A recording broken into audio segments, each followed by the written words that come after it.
معزز و محترم او زما ډېرو زیاتو درنو خوږو مسلمانانو، عوامو، خواصو، عالمان، قاریان او په سټیج باندې ناست ډېر زیات معزز او محترم اخص الخواص ملګري زمونږ مفتیان اعظام، خصوصا زمونږ د دې ټولې علاقې او د دې ټول تحصیل بلکې د ضلع استاد القرآن او استاد د حافظانو او زمونږ په مرګونو کې یو پوی تکړه مفتی صاحب حضرت مولانا مفتی قاری روح الله صاحب سره د خپلو مرګرو الله تعالی دې دا دستاربندي ستاسو له خیر او برکت وګرځي. معزز او محترمو، دنیا کې الله تعالی ډېر کتابونه را نازل کړي دي. قرآن د هغه وحی یو حصه ده، کومه وحی چې الله تعالی د انسانیت ته هدایت لپاره را نازله کړې ده. دا وحی حضرت آدم علیه السلام باندې شروع شوې ده او په محمد رسول الله صلی الله علیه وسلم ختمه شوې ده. خو په ما قبل وحی کې او په دې وحی کې او په ما قبل کتابونو کې او په دې کتاب کې یو څو فرقونه راغلي دي. یو فرق په دې کې نه دا راغلی دی چې هغه کتابونه په خپل اصلي تلفظ سره او قرائت سره باقي پاتې شوي نه دي. تورات په خپل اصلي لهجه کې او اصلي لغت سره یو ټکی په دنیا په سر کې موجود نشته. زبور د دنیا په سر باندې چې کوم را نازل شوی دی په حضرت داود علیه السلام باندې یو آیات هم د زبور په هغه لهجه کې او په هغه قرائت کې او په هغه الفاظو کې نشته لکه څنګه چې په حضرت داود علیه السلام را نازل شوی دی. انجیل الله تعالی په عیسی علیه السلام را نازل کړی دی، خو په هغه لهجه کې او په هغه ټکو کې او په هغه عبارت سره او په هغه ژبه کې د دنیا په سر باندې یو انجیل هم مونږ ته نه ملاویږي او نه مونږ ته یو قاری ملاویږي د تورات او د انجیل او د زبور. حافظان یې خو لا یو طرف ته چې په هغه ژبه کې چې کومو کې را نازل شوي دي قرائت کوونکي کسان هم مونږ ته نه ملاویږي. په دنیا کې د عیسایانو تعداد زمونږ نه زیات دی او عیسایان په اعتبار د کوپړې شمارې سره او د مردم شمارې سره زمونږ نه زیات دي او د هغوی ډېرې لوی های کوالټۍ واله تعلیمي ادارې دي. په هغه تعلیمي ادارو کې چې هغه ډېرې غټې غټې یونیورسټۍ دي لکه آکسفورډ، لکه کیمبرج، لکه فلادلفیا یا نورې ډېرې های لیول واله یونیورسټۍ د یورپ، په هغې کې یو مضمون پړاویږي چې مونږ ورته په خپله اصطلاح کې تیالوجي ویو او د تیالوجي مضمون دا ستاسو د دینیات یا مذهبي د شریعت علوم چې کوم دي بعینه دا د تیالوجي علوم هغلته دا یورپي اقوام دا په یورپ کې هم وایي. بیا په دې څونه عیسایانو کې چې څونه کتابونه موجود دي، که تورات دی، که انجیل دی، که زبور دی، دا ما سره هم شته، تاسو لیدلی دي سره د شرح او سره د تفاسیرو. خو په دې ټوله دنیا کې چېرته یو کس هم داسې نشته چې دا دعوه وکړي چې زه کوم قرائت کوم یا کوم الفاظ ویم دا بعینه د تورات الفاظ دي یا بعینه د انجیل الفاظ دي یا بعینه د زبور الفاظ دي. تورات او انجیل او زبور په هغه الفاظو کې نه ملاویږي، هغه عباراتو کې نه ملاویږي، یا به چېرته په اردو کې وي یا به په فارسی کې وي یا به په عربی کې وي یا به په پښتو کې وي، خو په کومه ژبه کې چې را نازل شوي دي په هغې کې نه ملاویږي. زمونږ د علوم القرآن عالمان یو ناشنا ښکلې مسله کوي او دا مسله برهان الزرکشي په خپل بهترین او اعلیترین کتاب البرهان فی علوم القرآن بهادر الزرکشي ذکر کړی ده. بهادر الزرکشي دا شافعي مصري قاهري عالم دی، هغه ذکر کړی دی او څونه زرقاني چې دی هغې هم ذکر کړي دي چې د قرآن مجید ترجمه دا به بغیر د الفاظ د قرآن نه او بغیر د مضمون د قرآن نه کیږي. لکه یو سړی راولګېد صرف د اردو ترجمه کوي، یو سړی راولګېد د فارسی ترجمه کوي، یو سړی راولګېد د هندۍ ترجمه کوي، او د قرآن الفاظ ورسره نه وي الحمدلله رب العالمین د عربی الفاظ ورسره نه وي نو دا ناروا راغلی ده او علت یې ډېر ښکلي راغلی دی. تاسو که چا دا ترجمې وګورئ نه تفسیرونه وګورئ نو د یو آیات دوه درې څلور قسمه ترجمې کیږي. بسم الله الرحمن الرحیم شروع کوم په نامه د خدای چې بخونکي مهربان دی. بسم الله الرحمن الرحیم شروع کوم په هغه ذات باندې چې په دنیا او آخرت کې مهربان دی. الحمدلله رب العالمین ستایش د الله لپاره دی. الحمدلله رب العالمین حمدونه د الله دپاره دي. الحمدلله رب العالمین ثناګانې د الله دپاره دي. ګوره 3 قسمه الفاظ ما استعمال کړ. اوس دې به تفسیر شایع کړي هغه به په یو الفاظ سره قاری صاحب به شایع کړي زه به په بل الفاظ سره زه به شایع کړم هغه به په بل الفاظ سره چې 20 کاله 30 کاله 50 کاله تیریږي نسخې به ډېرې شي الفاظو کې به فرق راشي هر یو به وایي چې دا کم ما ویلی دی دا د الله د طرف نه رانازل شوی دی. نو علما وایي بغیر د دې نه چې الفاظ د قرآن مجید د عربی نه وي د دې ترجمه به نه کېږي علي به کېږي چې الفاظ ورسره موجود راغلي وي. بیا په دنیا کې دا څونه کتابونه چې دي په دې کې الله تعالی خپل کتاب له یو ناشنا شان ورکړی دی.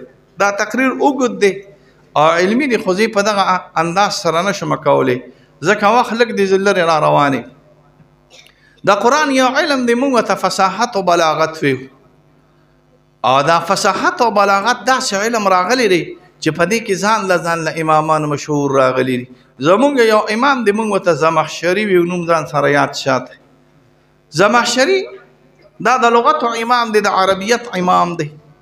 د بدو د شامت نه دا معتزلي دی او حنفي دی او زمونږ یو بل امام دی هغې ته مونږ عبدالقاهر الجرجاني ویو دا هم حنفي معتزلي راغلی دی.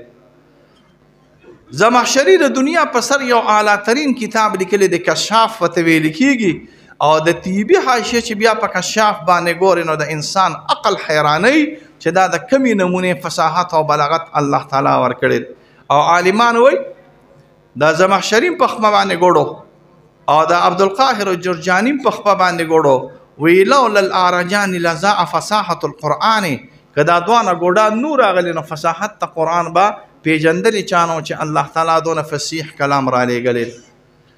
هغوی په یو آیات کې د تقدیم د تاخیر بیا د تشدیدونو بیا د تاکیدونو بیا تاکید په 20 قسمه تاکیدونه دي ځان له مزایا او صفات بیانوي. د الفاظو کې دونه لوی فرق راغلی دی چې الفاظ په یو قسمه باندې وي نو یو معنا ورکوي په بل قسمې چې وي نو بله معنا ورکوي او چې بل قسمې وي نو بله معنا ورکوي. تاسو د پښتو کې وګورئ که نه تاسو چې پښتو کې چاته ووایې راشه لکه نو څه ګورئ دا یو لهجه ده راشه لکه که نه نو دا که نه مې چې ورسره زیات کو نو دا د ترحم الفاظ راغلي دي. راشه که نه لکه ګوره که نه مې چې ته لر کړو نو دا اوس د غضب الفاظ راغلي دي. یو الفاظ راغلي دي او په یو الفاظ کې چې یو ټکي ډیر شي نو معنی یو شان شي او چې یو ټکي کم شي نو معنی بل شان شي. نو ستا په پښتو کې چې دونه فصیحه ژبه نه ده راغلې یو ټکي چې یو شان شي نو معنی یو شان شي او یو ټکي چې بل شان شي نو معنی بل شان شي نو د الله په کتاب کې به څونه لوی فصاحت او بلاغت راغلي. ما د خپل اکابرو متعلق اورېدلی دي زمونږ د دیوبندي اکابرو کې یو ډېر لوی عالم تېر شوی دی هغې ته مونږ انورشاه کشمیري ویو دا ځان سره یاد ساتئ. په عالمانو د دیوبند کې په اعتبار د علم سره بیا د علم الحدیث په شان سره د امام کشمیري په شانتې شخصیت ډېره مشکله راغلی دی. حضرت کشمیري صاحب به فرمایل وایي ما په دې 11 یا 1200 کاله کې د حنفیت لپاره دونه خدمت کړی دی چې د 1300 او د 1200 کالو مولیان امامان پیدا شي نو دونه خدمت په د حنفیت نی شوي لکه څنګه چې ما کړی دی. خو ما په خطبات احمد علي لاهوري کې نه لیدلی دي چې حضرت کشمیري صاحب به هر څه کول درس به یې کو تقریر به یې کو خو مونځ به یې نه شو کولی.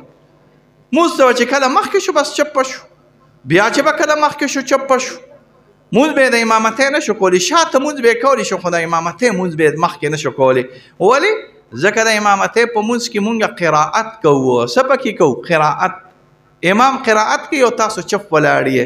په دې مسله پوهېږئ او که نه پوهېږئ؟ قرائت څوک کوي؟ تاسو یې کوئ که امام یې کوي؟ نو امام قرائت کوي او تاسو چپ ولاړی بیا چې امام قرائت کوي او امام په دې قرائت باندې پويږي په معانیو باندې پويږي او بیا پویدل د حضرت کشمیری غونتی پویدل راغلی وي ناغه د یو مسلې نه په اعتبار د فصاحت او بلاغت سره او په اعتبار د معانیو سره او په اعتبار د اسباب النزول سره استخراج سره ډېرې مسلې روباسي او حضرت کشمیری شیبه کله نا کله د مانځنه وروسته شو چا به ورته وی وی د الله په کتاب کې مې نظر وردن نشي د الله د کتاب فصاحت او بلاغت ته وګورم او د الله د کتاب د فصاحت او بلاغت کې چې دماغ وردن نکم نو زما دونه دماغ وردن نشي چې زه بیا قاصر شم دا تلاوت نشم کولی الفاظ ډېر فصیح راغلي ګوره زمونږ تلاوتونه یو شان راغلي دي قاریان چې ښکلي مزیدار تلاوتونه کوي د انسان په دېړه کې نه لار کوي ګورې دا ځان سره یاد ساتئ تاسو به چېرته نوم اورېدلي جمال عبدالناصر دا د مصر یو لوی صدر تیر شوی او مصري لهجې ډېرې اعلی لهجې دي په قرائتونو کې او یو مقوله د زمونږ د اکابرین دیوبند وی قرآن دا نازل شوی دی په مدینه منوره کې لیکلي رومیانو دی او وینې مصریانو کړې ده او پېښ شوي پې الحمدلله هندیان دي د هندیان نه مراد علمای دیوبند قرآن را نازل شوی دی په کوم ځای کې په مدینه منوره کې او د قرآن لهجه او ښکلي ترکیب سره وینا د چا د مصریانو کار لیکل د روم والا کار دی خطاطي د روم والا کار دی او فهم او ادراک ته معانیو دا د علمای دیوبند او د هندیانو کار راغلی دی نو دا مصریان ډېر ښکلي قرائتونه کوي د دوی هسې داخلې د قرائت ته جوړې راغلي دي ګورې دا راته ګپ ته لګو خولې د قرائت ته جوړې راغلي دي چې عامې خبرې کوي نو ته به وایې چې په ښکلي انداز کې کوي چې عام انداز کې د مصري لهجه ځان له لهجه راغلې ده ګورې ښه ځان تو ما د شامیانو سره زه ناست یم د هغوی لهجه کې دونه مې ټاس نشته عراقیانو سره زه سعودي کې ناست یم د هغوی لهجه کې دونه مې ټاس نشته لکه د دې مثال درته زه په پښتو کې داسې درکومه که نه تاسو هم خبرې کوئ که نه وایې خبرې کوئ که نه وزیرستان والا خبرې کوي او که نه کوي وایه وزیرستان والا چې خبرې کوي هسې نه ناست وي جګړه راسره ونه کړي وزیرستان والا چې خبرې کوي ته وایې چا په ټینګي کې کاڼې اچولي دي او ډزا ډوزي ترې نه خېږي بلکل یې مونږ پې پوهېږو نه چې دا دوی څه وایي بنوال هم خبرې کوي د بنوالو خبرې لږه ګزاره کوي او وزیرستان والا چې کښېني نو ډز ډوز یې خېږي مونږ پې نه پوهېږو چې دوی څنګه خبرې کوي بیا زمونږ هم خبرې دي د ثواب والو هم خبرې راغلي د ثوابې پښتو فصیح ترینه پښتو په ټول KPK کې راغلي اعلی بهترینه پسته لهجه راغلی چې عامې خبرې د سره کوي نو ته به وایې چې دا خبرې را سره کولې نو ګوره یو پښتوګی راغلی ده دغه ثوابوالی یو شان وي دا مونږه 400 والی بل شان وي